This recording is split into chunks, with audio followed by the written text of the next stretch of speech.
Allez, votre invité à présent dans la grande interview en direct sur Boursorama, c'est Bertrand Dumazy, le PDG d'Edenred. Bonjour. Bonjour. Alors, Edenred, c'est un leader mondial des solutions de paiement dédiées au monde du travail. Une fois qu'on a dit ça, si on devait faire un sondage dans la rue, les gens nous diraient « Ah bah ouais, Edenred », et quand vous entendez ça, ça vous fait couiner. Parce qu'Edenred, c'est pas seulement ça, c'est réducteur de dire ça. C'est un peu réducteur. Non, mais je fais exprès de démarrer par ça parce que je ne pense pas que tout on ait bien compris ce que fait Edenred. Ouais. Après, on entrera dans l'activité 2020-2021. Ouais. En fait, Edenred, c'est le leader mondial des paiements fléchés. C'est-à-dire qu'on est une plateforme d'intermédiation entre 50 millions d'utilisateurs et 2 millions de marchands. Et on crée un moment de paiement où l'argent qui est utilisé pour payer est toujours de l'argent sous contrainte. Donc le ticket restaurant, c'est un des 250 programmes qu'on a développés dans 46 pays. Ça pèse combien en chiffre d'affaires? Ça fait à peu près 50% du chiffre d'affaires du groupe. Quand même. Ah oui. Donc on a à moitié raison. Hein. Non mais on adore le ticket restaurant, c'est quand même iconique, emblématique, c'est une invention française et qui est présente dans 40 pays dans le monde. Voilà, 50 millions de salariés.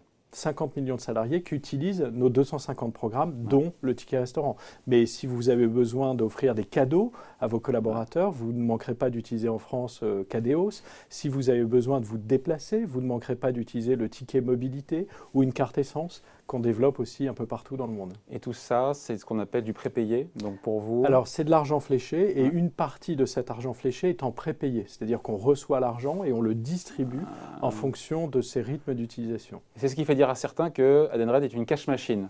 Ça vous plaît pas, cette expression? Moi, je ne suis pas là pour que ça me plaise ou ça me plaise pas. Non, mais ça correspond à la réalité ou pas? La réalité, c'est que oui, on est une société qui génère beaucoup de cash. La question, c'est qu'est-ce qu'on fait avec cette génération de cash? Eh bien, ce qu'on fait, c'est qu'on réinvestit énormément, notamment dans notre technologie, puisqu'on investit entre 250 et 300 millions d'euros par an de ce cash flow pour continuer à développer Edenred. Ce qui explique des taux de croissance qui ont été supérieurs à 10% chaque année ces 5 dernières années. Voilà, et donc une action qui a largement performé évidemment en bourse depuis un mois, et ça tombe pile poil parce que c'était au moment des publications de résultats, un titre qui perd 6% en un mois. Vous me direz quand vous avez gagné, je ne sais pas, X%, je sais pas, sur 3 ans, 5 ans. Ouais, le titre a fait plus 300%. Donc finalement 6% de baisse, c'est pas grand-chose. Après, qu'est-ce qui s'est passé? Qu'est-ce qui a laissé sur leur faim certains investisseurs? C'est quoi? Parce que le chiffre d'affaires au final baisse de 10%, 1,5 milliard d'euros, bénéfice en recul de 23% à 238 millions d'euros. Ce n'est pas tellement les résultats, certains ont dit que c'était plutôt vos objectifs pour 2021 qui ont été fixés et certains l'ont trouvé un peu trop prudent. Vous êtes trop prudent, Bertrand Dumazy? Je ne sais pas. En tout cas, ce qu'on a dit, et il faut un peu de temps pour que ce soit compris, c'est qu'on s'engageait à une croissance d'au moins 6% en 2021. Oui. Certains nous ont dit, mais 6%, vous avez l'habitude de faire 10% et plus. Et 2021, c'est l'année du redémarrage. Donc pourquoi que 6%? Et on a dit, 6%, c'est un engagement. C'est-à-dire, on ne fera pas en dessous. C'est le bas de fourchette. C'est le bas de fourchette. En revanche, ce bas de fourchette intègre des risques qui s'avèrent parfois. Donc, par exemple, depuis qu'on a annoncé ça, le reconfinement était plus massif en Europe que ce qu'il était il y a un mois. Et malgré ce reconfinement, on dit on fera un minimum de 6%. Voilà, donc c'est une prévision conservatrice avec peut-être... J'espère bien qu'on fera mieux. Voilà, mais bon, à court terme, c'est sûr que c'est un peu plus compliqué. Des résultats donc, qui sont en baisse, Bertrand Dumazy, sur 2020, mais un dividende en hausse de 7%. Ils diront pourquoi, comment ils font et pourquoi? Alors, d'abord, le dividende a baissé de 20%. En 2020, payé en 2020 au titre de l'année 2019. Donc le dividende, c'est quoi? D'abord, le dividende, c'est est-ce qu'on peut payer un dividende? La réponse est oui, puisqu'on a eu une très bonne génération de cash flow avec une génération de 640 millions d'euros. Donc on peut payer un dividende sans mettre en danger les plans d'investissement et de développement de la maison, premièrement. Deuxièmement, est-ce qu'on a confiance dans l'avenir? C'est-à-dire, est-ce qu'on pense que le potentiel de croissance d'Edenred est intact après la crise par rapport à ce qu'il était avant la crise? Avant la crise, c'était combien de croissance chaque année? C'était à 2 chiffres. C'était à 2 chiffres, oui. Voilà. Et donc, ce qu'on dit, c'est que dès qu'on reviendra à une nouvelle normalité, oui, on sera capable de retrouver en fait les potentiels de croissance qu'on a eu avant la crise. Donc, le dividende, c'est un message. 1, la société est financièrement très solide, donc elle peut payer un dividende. Ça, c'est aujourd'hui. Et 2, c'est un message d'avenir en disant bear with us, restez avec nous, de la bonne croissance est en train d'arriver. Après, on se dit que c'est quand même fou que vous ayez fait preuve de résilience, le terme approprié, mais c'est vrai en plus quand on voit les résultats. Alors qu'on se dit, mais attendez, le chômage partiel, les confinements, ça a dû être un bain de sang chez Edenred, pardon de... Oui.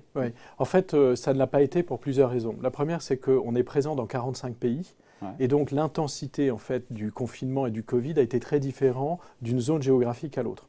Deuxièmement, on sert quand même des besoins essentiels. Les avantages aux salariés, donc la nourriture, l'alimentation, mais aussi les déplacements, mais aussi les modes de paiement, puisqu'on a du paiement digital interentreprise aux États-Unis. Et donc, en fait, en servant des besoins essentiels dans 45 pays, on limite déjà l'impact négatif des confinements. La deuxième chose, c'est qu'on a fait des efforts de digitalisation considérables. Ouais. C'est-à-dire que la révolution s'est mise en place chez nous il y a 5 ans. On a investi... 86% de votre volume d'affaires se fait sous forme numérique. Absolument. Ouais, et donc, en fait, il ne s'agit pas juste d'être numérique, c'est-à-dire que la révolution numérique ou digitale, elle est constante. Donc aujourd'hui, quand vous avez une offre ticket restaurant, par exemple en France, vous l'avez sur votre téléphone portable, vous pouvez l'avoir sans carte et vous êtes connecté à des dizaines de plateformes de livraison de repas. Ça veut dire quoi? Ça veut dire que quand le confinement arrive et que vous êtes confiné chez vous, vous pouvez continuer à utiliser le produit ticket restaurant en commandant via une plateforme, en payant avec votre compte. C'est ce qui s'est produit pendant le confinement. Absolument. Les gens continuent à consommer leur ticket restaurant, mais en se faisant livrer. Les flux de commandes chez les restaurateurs en utilisant un mode de livraison à domicile ou de préparation pour aller chercher son repas au guichet nouvellement, 6. En France. En France. Ouais, donc c'est une explosion des nouveaux modes de consommation. Et c'est d'ailleurs pour ça que ça contribue à la croissance future d'Edenred, c'est-à-dire que la cantine physique, qui représente 25% du volume des repas servis tous les midis pour les gens qui travaillent, ce 25% va être amené à baisser. Puisque tous les gens qui ont été passés en télétravail et qui ont goûté à une cantine digitale universelle, c'est-à-dire via du ticket restaurant, sont en moyenne 20% plus satisfaits et 3 fois plus très satisfaits que la cantine physique. Et donc on va se faire livrer un plat qu'ils ont choisi plutôt que d'aller à la cantoche. Ce qu'ils préfèrent, c'est de déjeuner à l'heure souhaitée et non pas à des horaires qui sont un peu restreints. Ce qu'ils préfèrent, c'est avoir accès à un choix tous les jours très large.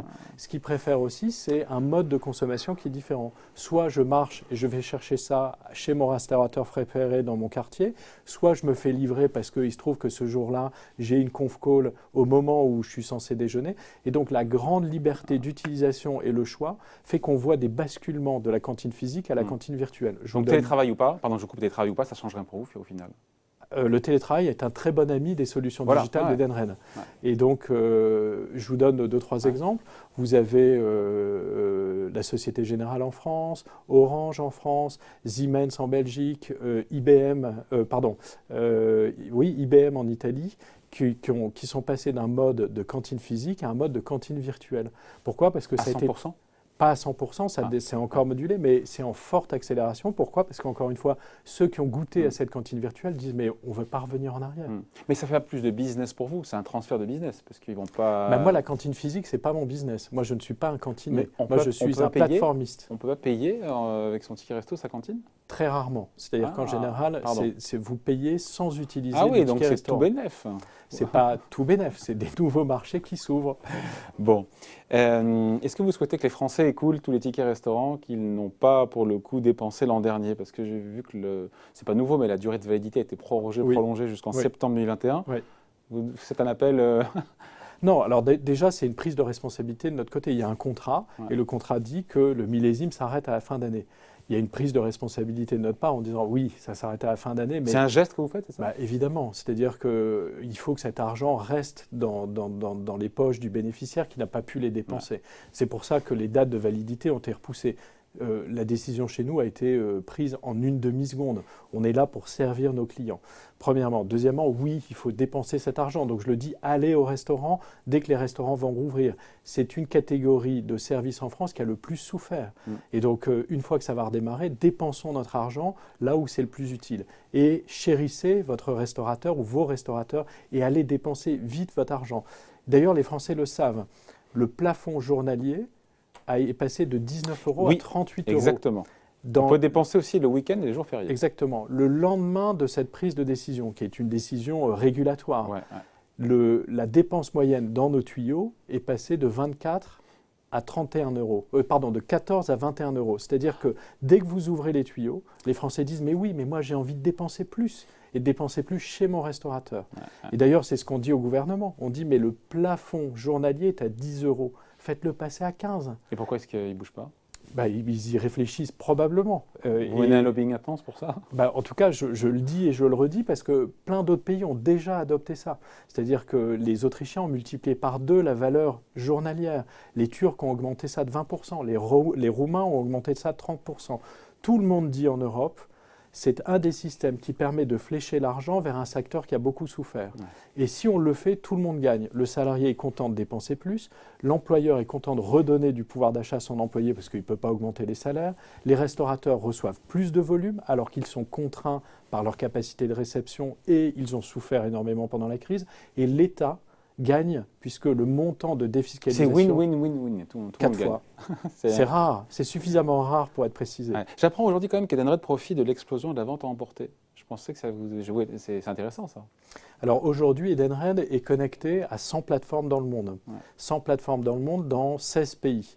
Et le volume qui transite via les plateformes, le nombre de clients qui commandent et en commandant a envie de payer sa commande avec un compte ticket restaurant et avec un paiement totalement digital et électronique, ce qui suppose beaucoup d'investissements en amont pour rendre ça possible, oui, les flux explosent, puisque les modes de consommation se sont accélérés pendant la crise Covid. Bon, Edenred, plein de questions encore à vous poser. C'est Forbes qui parle de vous. Vous me le disiez hors antenne, on discutait 2 secondes. Edenred est une fintech. En fait, en quoi, pour le coup, je dis pourquoi pas, mais en quoi est-ce que Edenred est une fintech? Vous pourrez être qualifié de fintech? En fait, si vous regardez vraiment notre métier... Parce que c'est bien valorisé, c'est ça? Non, non, ça c'est la conséquence. Pas la causalité. Non, si vous regardez en fait Edenred, une plateforme d'intermédiation entre 50 millions d'utilisateurs et 2 millions de marchands. Et qu'est-ce qu'on fait? On organise en fait la connexion et le paiement, mais avec du paiement qui n'est que du paiement sous contrainte. C'est-à-dire le paiement n'est jamais un paiement universel. C'est est-ce qu'on peut dépenser ce jour-ci? Est-ce qu'on peut dépenser ce montant? Est-ce qu'on peut dépenser chez ce marchand? Et donc cette technologie de paiement filtré, fait de nous une fintech. Je vous donne un exemple. Pendant le Covid, il y a 1,3 million d'enfants en Angleterre qui étaient nourris à la cantine avant le Covid. Et on sait que ces enfants sans la cantine n'ont pas accès à un repas chaud par jour. Les écoles ferment du fait du confinement, les cantines ferment. Comment va-t-on nourrir ces enfants? Eh bien, c'est Edenred, boîte française mais mondiale, qui a été choisie en Angleterre pour développer un système de paiement qui envoie l'argent digitalement sur un compte sur le téléphone portable des parents de ces enfants, mais cet argent ne peut être dépensé que pour l'alimentation de ces enfants. Je prends un autre exemple, la mairie de Rome se dit, mais pour les plus touchés d'entre nous, c'est-à-dire les gens qui sont dans la rue et qui dorment dans la rue, comment va-t-on faire pour s'en occuper à partir du moment où tous les centres sociaux sont fermés du fait du confinement? Comment leur donner de l'argent pour qu'ils puissent s'alimenter et avoir accès à des produits de première nécessité? On ne peut pas faire passer des gens dans la rue avec une carriole. Donc qu'est-ce qu'on va faire? Comme ils ont tous un téléphone portable, Edenred développé pour nous un programme de paiement spécifique où on donne cet argent à ces personnes qui sont malheureusement dans la rue, mais cet argent ne pourra être dépensé que pour de l'alimentation, des produits d'hygiène et d'habillement de première nécessité. Cette capacité à filtrer les paiements et à organiser les paiements entre des utilisateurs et des marchands... Peut vous qualifier de fintech? Nous qualifie de fintech. Donc ça vous va bien? Mais nous, ça nous va très bien.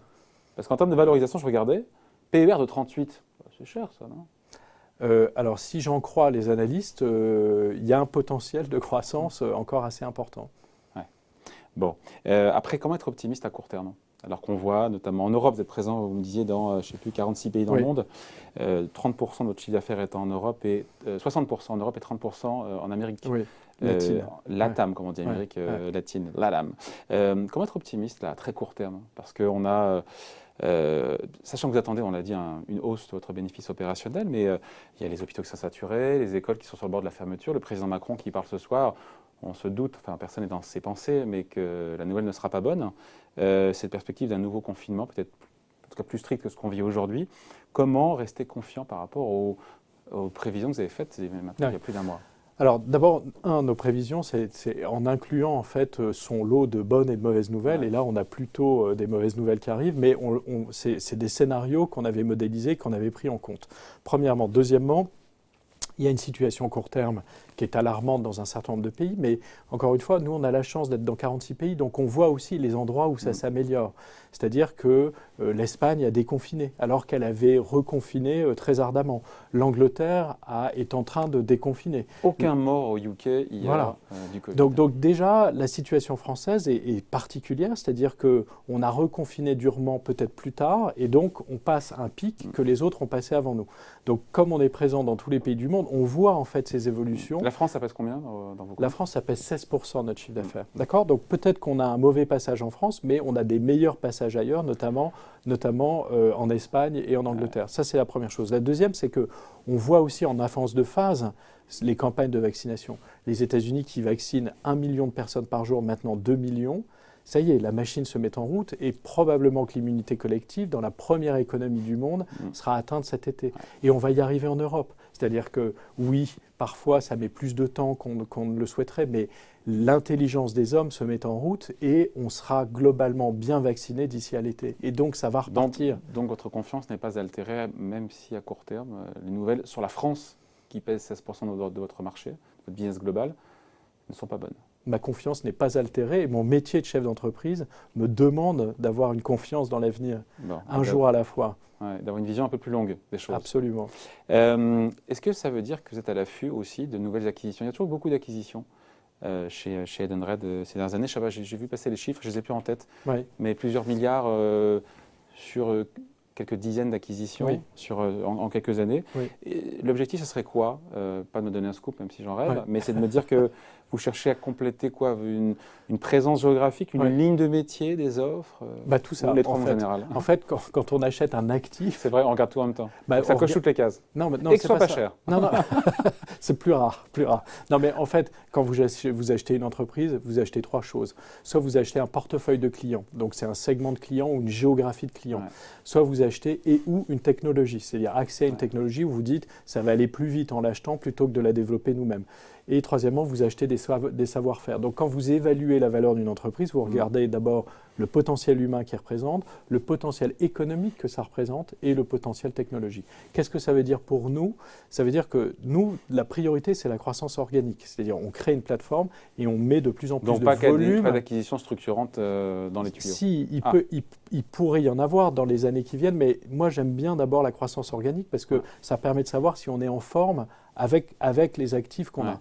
Ceci étant, j'aime bien aussi que ce soit complémenté par des acquisitions, mais qu'on regarde toujours avec le prisme people, technologie et marché. Le plus gros ticket, c'était combien en termes d'acquisition? Le plus gros ticket qu'on ait fait, le dernier, c'est probablement CSI aux États-Unis, qui a été acheté il y a 2 ans et qui est un des champions aux États-Unis du paiement inter-entreprise. C'est intéressant parce que les États-Unis, c'est le premier marché du monde en paiement inter-entreprise, puisque c'est la première économie du monde. Donc les entreprises se payent les unes les autres. Et pourtant, vous avez encore 50 à 60% des paiements qui sont faits par chèque ou par cash. Et donc, si vous êtes capable d'organiser des autoroutes de paiement digitales, vous avez pas mal de volume. Ça contribue à faire d'Edenred une fintech. Et vous avez, j'imagine, les moyens de vos ambitions en termes de croissance entre les liquidités, les lignes de crédit, tout et tout En fait, si vous voulez, quand vous faites une acquisition, vous avez 2 poches de financement. La première, c'est le cash que vous générez. C'est pour ça qu'on essaye de bien gérer tous les jours la maison pour réinvestir en technologie et donc préparer notre avenir, mais aussi garder de l'argent de côté si on en a besoin pour mobiliser cela pour une acquisition. Donc aujourd'hui, avec une année 2020 qui est ce qu'elle est, on a à peu près un pouvoir d'achat cash d'environ 1 milliard. Ce milliard va continuer à progresser puisque comme on va être en croissance en 2021, on va générer plus de cash flow et donc fin 2021, ce milliard sera plus important. Et puis deuxièmement, on a aussi nos actions. Et le fait qu'elles soient bien valorisées, c'est une monnaie d'échange qui permet de faire des choses aussi. Et donc si on fait la somme des deux, normalement, Edenred est en bonne posture pour faire des acquisitions si besoin. Structurante? Qu'est-ce que vous voulez dire par structurante? D'ampleur, de grande ampleur. Au-delà de l'acquisition ciblée, aujourd'hui c'est 12 milliards d'euros de capitalisation boursière. Et la question est connexe, on vous compare à qui pour le coup? Qui sont vos rivaux européens, américains? Alors, on est un animal un peu particulier. C'est-à-dire que, en gros, pour comprendre Edenred, il faut trianguler. La première triangulation, c'est que on a des concurrents qui font la même chose que nous dans les avantages aux salariés. Donc, par exemple, Sodexo. Deuxièmement, dans notre activité mobilité professionnelle, qui fait 25% de chiffre d'affaires, vous avez deux gros nord-américains qui s'appellent WEX et FleetCor et qui sont cotés aux États-Unis et qui font respectivement 10 milliards et 20 milliards de capitalisation boursière. Et donc sur cette ligne de produits qui représente 25% de notre chiffre d'affaires, on est comparé à WEX et FleetCor. Après, comme on est dans un métier... Ils sont combien en termes de PER, ces deux-là, ces deux Américains? Ils ont en fait des ratios qui sont plus faibles que les nôtres. Ah, faut pas se comparer. Si, enfin, c'est très intéressant de voir ce qu'ils font parce que le marché nord-américain, sur certains sujets, est en avance. En revanche, sur les valos, ouais. Et ensuite, comme on fait en fait du paiement dans nos plateformes d'intermédiation et donc on fait de l'émission et de l'acquisition, bah, on est aussi comparé aux grands acteurs du paiement que sont Visa, Mastercard, American Express. Et puis on est aussi comparé aux grands acteurs de ce qu'on appelle l'acquisition. Donc l'acquisition d'une transaction, puisqu'on fait ça aussi. Et cette acquisition de transaction, bah, vous avez Worldline par exemple en France, mais qui est un acteur mondial. Et puis vous avez des gens comme Adyen par exemple aux Pays-Bas. D'accord, d'ailleurs, Gilles Grappinet qui est venu nous voir, et vous me parliez de Sodexo, on aura le patron d'Animachel qui viendra d'ailleurs au mois d'avril nous voir. On se quitte là-dessus, juste un truc, Bertrand Dumazy, c'est une rumeur, en tout cas c'est une perspective qui revient tous les 3 mois quand Euronext, il me voit venir, revoit ses indices, la composition de ses indices. On dit chaque fois, Edenred, ils vont rentrer au CAC 40, bon, c'est pas arrivé au mois de mars. Peut-être en juin, c'est quelque chose... qui vous excite pas plus que ça? C'est une consécration, c'est un aboutissement, ou vous en fichez complètement? Non, en fait, ce serait un honneur de faire partie du CAC 40. C'est bon pour l'économie française parce qu'une fintech dans le CAC 40, c'est quand même une bonne chose. Après, c'est la Une deuxième. Après, c'est la conséquence du travail qu'on fait. Et donc, tous les jours, les 10 000 collaborateurs d'Edenred travaillent, réfléchissent, développent de nouvelles offres, améliorent ce qu'on fait. Non pas pour rentrer au CAC 40, mais pour satisfaire nos clients. Et si le reward économique et l'entrée au CAC 40 arrivent, c'est une conséquence heureuse. Mais c'est une conséquence du travail qu'on fait. Bon, quand vous serez au CAC 40, vous reviendrez ici? Avec vous plaisir. Continuerez à nous parler? Avec plaisir. Merci d'avoir été avec nous. Bertrand Dumazy, donc, le PDG d'Edenred, invité à la grande interview en direct sur Boursorama. Merci. Merci.